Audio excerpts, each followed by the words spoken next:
Praise the Lord. இன்றைய பலப்படுத்தும் வார்த்தை உபாகமம் 18வது அதிகாரம் 13வது வசனம். Deuteronomy chapter 18 verse 13. உன் தேவனாகிய கர்த்தருக்கு முன்பாக நீ உத்தமனாய் இருக்க கடவாய். You must be blameless before the Lord your God. கர்த்தர் இன்னைக்கு உங்களுடைய வாழ்க்கையில ஒரு விசேஷித்த அழைப்பு வைத்திருக்கிறார். கர்த்தர் உங்களை தெரிந்து கொண்டிருக்கிறார். நீங்க அவருக்காக அநேக காரியங்களை செய்து முடிக்க வேண்டும்.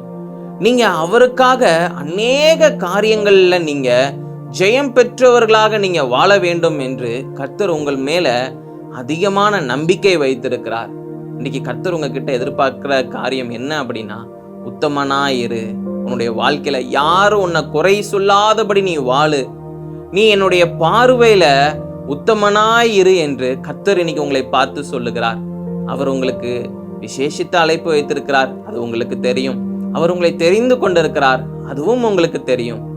அவருக்கு பிரியமுள்ள வாழ்க்கை வாழ, உத்தமமாக வாழ நீங்க உங்களை அர்ப்பணிங்க. நிச்சயம் கர்த்தருடைய திட்டம், தேவ திட்டம் உங்க மூலமாக கர்த்தர் அதை வெளிப்படுத்துவார், நிறைவேற்றுவார், பெரிய காரியங்களை செய்வார், தேசத்திற்கே ஆசீர்வாதமாக மாற்றி கொடுப்பார். நாம் எல்லாரும் செபிக்கலாம். எங்களை நேசிக்கிற நல்ல தகப்பனே, இசப்பா, பிள்ளைங்க இந்த நாளில் தங்களை அர்ப்பணிக்கிறாங்க, உத்தமமாக வாழ அர்ப்பணிக்கிறாங்கப்பா. ஆண்டவரே, எந்த ஒரு தீங்கும் தீமையான காரியங்களும் செய்யாதபடி ஆண்டவரே உங்களுக்காக வாழ தங்களை அர்ப்பணிக்கிறாங்க. நீங்க பிள்ளைங்களை ஆண்டவரே இசப்பா பலப்படுத்துங்க. எல்லா பொல்லாத பிசாசின் தந்திரங்கள்ல இருந்து பிள்ளைங்களை விலக்கி வைங்கப்பா. பாதுகாத்து வழி நடத்துங்க. இயேசுவின் மூலம் செபிக்கிறேன் பிதாவே, ஆமென். கர்த்தருக்கு முன்பாக உத்தமனாய் இருங்க. நிச்சயம் கர்த்தர் சந்தோஷப்படுவார், உங்களை கொண்டு பயன்படுத்துவார், உங்க மூலமாக மகிமைப்படுவார். கர்த்தர் உங்களை ஆசீர்வதிப்பாராக. ஆமென்.